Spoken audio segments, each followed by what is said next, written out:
Alright guys, have an absolutely wonderful evening. Nice talking to you. Cheers. Really weird. Now, back over to Edith. But it feels amazing and I'm very proud of this film, so that feels really good.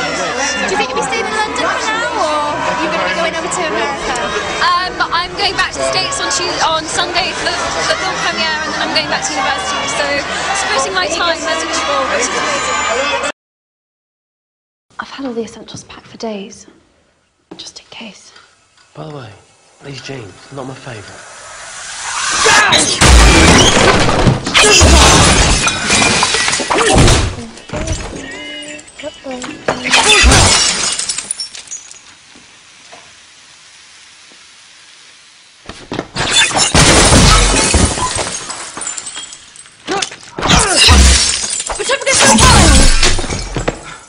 I'm Radhika Jones from Time, and we're here with Emma Watson, who's starring in the new movie Harry Potter and the Deathly Hallows, Part 1. Thanks so much for being here, Emma. Thank you for having me.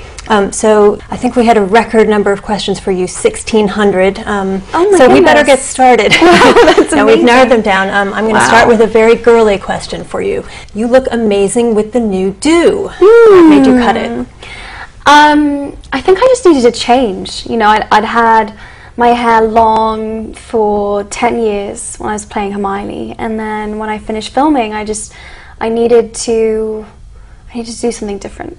How would you describe yourself before Harry Potter and after Harry Potter? Obviously you've grown. That's a huge question, because before I did Harry Potter I was 10 years old, and now I'm 20 years old, so obviously, you know, all the changes that go hand in hand with you know, growing up, physical changes, emotional changes. But in terms of how Harry Potter's affected my life, I've learned how to be an actress. You know, I was, as I say, I was so young that when I first started out, the director would, you know, literally have to direct me as the camera was rolling, you know, and really steer me in a big way. And now I can make my own choices, and I have my own instincts about it, and I know how a film set runs and works, and just how a movie's made, so I think that's pretty huge. That said, Mered Horton from Cary, North Carolina wonders, would you consider a profession outside of acting? I think I want, the difficulty with me is I'm interested in so many different things.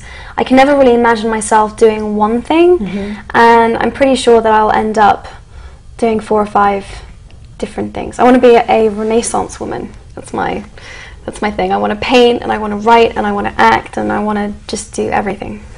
Why did you choose to attend Brown?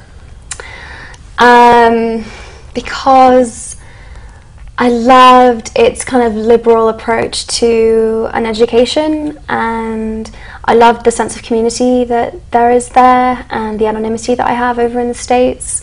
I just think it has just such a great atmosphere. I don't know, I really love it. It feels like home now. You're in your sophomore year? Yes. That's great. A question from Tori Daly in Jacksonville, Florida. What was the last day of filming like?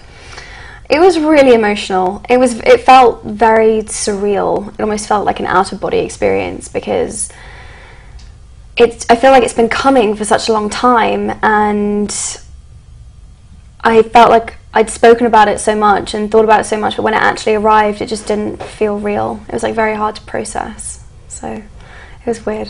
How much time elapsed between that day and the day you cut your hair? I think I left like 2 or 3 weeks.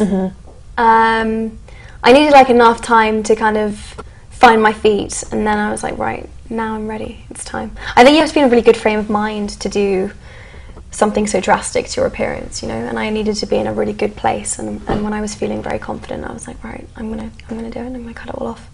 If you could run away from all the bother of being a celebrity for one day, where would you go and what would you do? I guess just like go and stand in the middle of a mosh pit in a rock concert, because I usually can't get away with that, because people tend to recognize me and then things get a little crazy. So, you know, just like be in the middle of a big crowd. Yes, and just be anonymous. Although it sounds like maybe that's happening a little bit in college.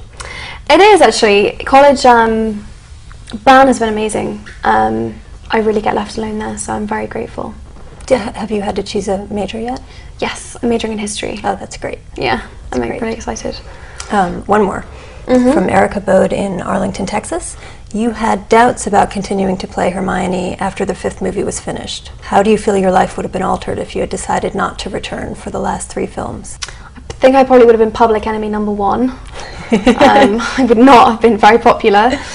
I think I would have found it very difficult watching the movies being made without me being part of them, because I grew up making them. They're like part of being part of that film franchise. Feels like part of my identity in a way. Things certainly would have been a little easier. I probably would have got a lot more sleep, and things just would have been maybe less hectic.